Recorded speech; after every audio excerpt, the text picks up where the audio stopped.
Fin de L'éternité par les astres de Louis-Auguste Blanqui dans l'édition de François Bon pour Dire Libre Éditeur.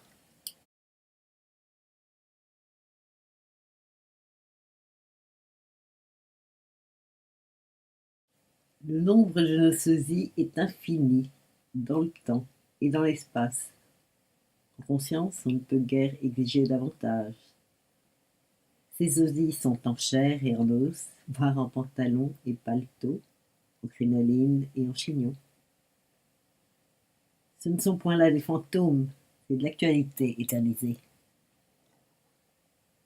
Voici néanmoins un grand défaut, il n'y a pas de progrès. Hélas non, ce sont des rééditions vulgaires, des redites. Tels les exemplaires des mondes passés, tels ceux des mondes futurs. Seul le chapitre des bifurcations reste ouvert à l'espérance. N'oublions pas que tout ce qu'on aurait pu être ici-bas, on l'est quelque part ailleurs.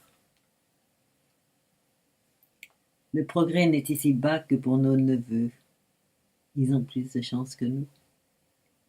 Toutes les belles choses que verra notre globe, nos futurs descendants les ont déjà vues, les voient en ce moment et les verront toujours, bien entendu sous la forme de sosies qui les ont précédés et qui les suivront. Fils d'une humanité meilleure, ils nous ont déjà bien bafoués et bien conspués sur les terres mortes, en y passant après nous. Ils continuent à nous fustiger sur les terres vivantes d'où nous avons disparu. Ils nous poursuivront à jamais de leur mépris sur les terres à naître. Eux et nous, et tous les autres de notre planète, nous renaissons prisonniers du moment et du lieu que les destins nous assignent dans la série de ces avatars. Notre pérennité est un appendice de la sienne.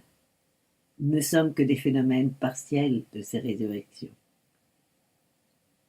Hommes du XIXe siècle, l'heure de nos apparitions est fixée à jamais et nous ramène toujours les mêmes, tout au plus avec la perspective de variantes heureuses. Rien là pour flatter beaucoup la soif du mieux. Qu'y faire? Je n'ai point cherché mon plaisir, j'ai cherché la vérité. Il n'y a ici ni révélation, ni prophète, mais une simple déduction de l'analyse spectrale et de la cosmogonie de la place. Ces deux découvertes nous font éternels. Est-ce une aubaine? Profitons-en. Est-ce une mystification? Résignons-nous. Mais n'est-ce point une consolation de se savoir constamment sur des milliards de terres en compagnie de personnes aimées qui ne sont plus aujourd'hui pour nous qu'un souvenir? En est-ce une autre, en revanche, de penser qu'on a goûté et qu'on goûtera éternellement ce bonheur sous la figure d'un sosie, de milliards de sosies? C'est pourtant bien doux. Pour beaucoup de petits esprits, ces félicités par substitution manquent un peu d'ivresse. Ils préféreraient à tous les duplicata de l'infini 3 ou 4 années de supplément dans l'édition courante. On est âpre au cramponnement dans notre siècle de désillusion et de scepticisme. Au fond, elle est mélancolique, cette éternité de l'homme par les astres, et plus triste encore cette séquestration des mondes frais par l'inexorable barrière de l'espace. Tant de populations identiques qui passent sans avoir soupçonné leur mutuelle existence. Si bien. On les découvre enfin au XIXe siècle. Qui voudra y croire? Et puis jusqu'ici, le passé pour nous représentait la barbarie, et l'avenir signifiait progrès, science, bonheur, illusion. Ce passé a vu sur tous nos globes sosies les plus brillantes civilisations disparaître sans laisser une trace. Et elles disparaîtront encore sans en laisser davantage. L'avenir reverra sur des milliards de terres les ignorances, les sottises, les cruautés de nos vieux âges. Elle représente la vie entière de notre planète, depuis la naissance jusqu'à la mort. se détaille jour par jour sur des myriades d'astres frères, avec tous ses crimes et ses malheurs. Ce que nous appelons le progrès est claquemuré sur chaque terre et s'évanouit avec elle.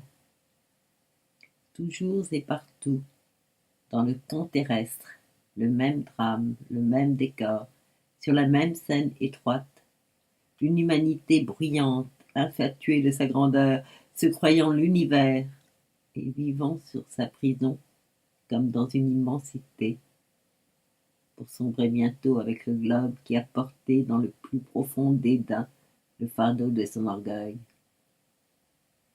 Même monotonie, même immobilisme dans les astres étrangers. L'univers se répète sans fin et piaffe sur place. L'éternité joue imperturbablement dans l'infini les mêmes représentations.